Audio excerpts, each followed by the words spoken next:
I love those pieces. They're great. There's Anne, and there's Jonathan, and Keela, our chairman of the board.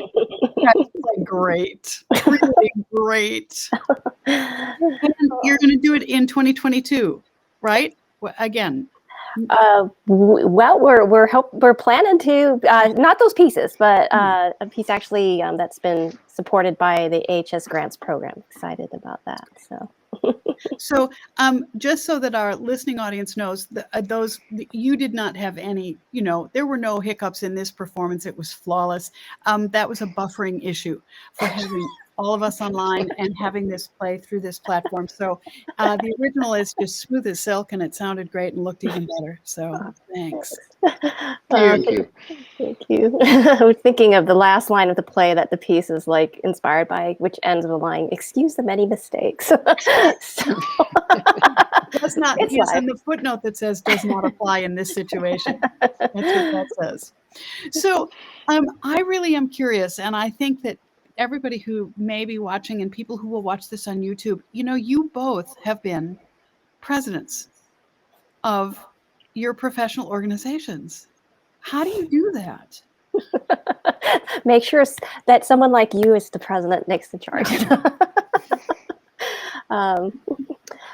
Well, I mean, I think, I'm reminded again, like what this organization has meant to me, which I didn't realize at the time. But when I first joined AHS was as a young student, because my first harp teacher, Penny Hawk Beavers, which I didn't realize at the time was a mover and shaker, but she introduced me and connected me to the whole world. And I didn't realize who was meeting at the time, all the people who were just devoting their time and making it possible just to show the possibilities out there, from people who visited her, from, say, Sally Maxwell, who studied with Henriette Régnier in French, which that program was kind of a dedication to Suzanne McDonald, who had studied also there.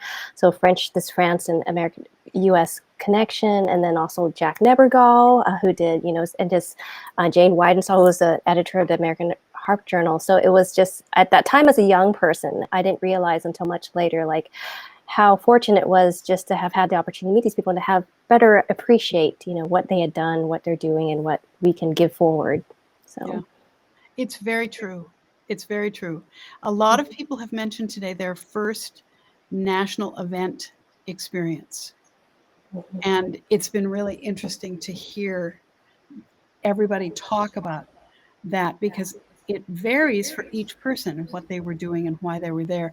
But at the bottom line for everyone who commented was essentially mind blown in the vernacular speech, because the experiences are just, really special. So fingers crossed and all the stars aligning. We are going to be live this summer in South Dakota, and Jonathan and Anne will be presenting. So I'm really excited about that. So Jonathan, how about the Flute Society? I mean, it's a behemoth.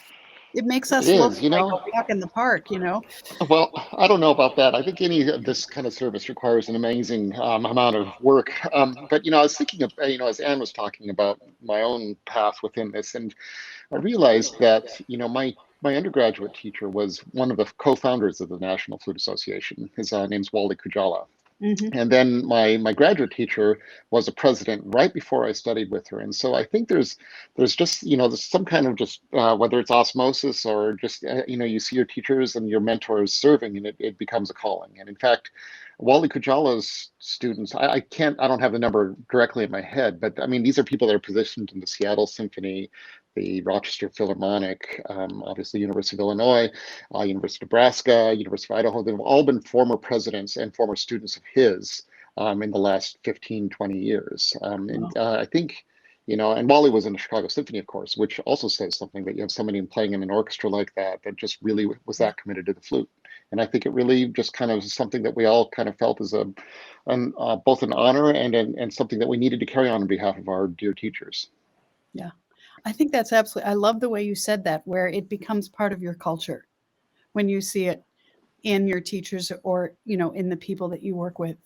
You realize that it's just part of your responsibility, maybe, to the instrument and to the world of music. Yeah, it's so true. I mean, I can look around this screen And I can go, oh yeah, Keela's teacher. And my mother dragging me to my first harp conference, it was a long time ago. It was really great. And you just don't know at that time, you really didn't know what was out there. So the Harp Society has done so much, as the flute, or the National Flute Association has done as well, for students to realize what's there.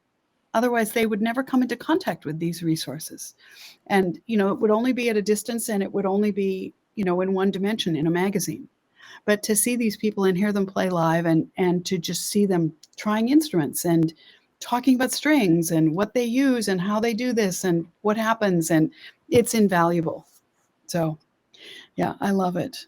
Well, I know you guys have I don't even know how you found half an hour to do this. So I'm really impressed. Just shoehorned it in there, did you? I've been there, and I understand the end of the semester. It's a little crazy. So I want to thank you both. Yeah, Anne? Oh, well, thank you I've been able to pop in, and it's just amazing where the Harp Society has been, kind of in what we're doing now, and what, kind of just giving back in a lot of ways, and realizing what was made possible for us, and what it's exciting to see what making possible for the next generation and generation now. So yeah, it's so important, and I agree. It's just great. So thank you both so much, and I'll see you in Sioux Falls. We will see you. Looking forward to it. Knock on wood or something, but yeah, it's going to be great, and you're going to love the halls. The performing spaces are just dynamite. Really, and there's a really good coffee shop, so life is good. All right, thank you guys. Thank you so much. Talk to you later. Bye.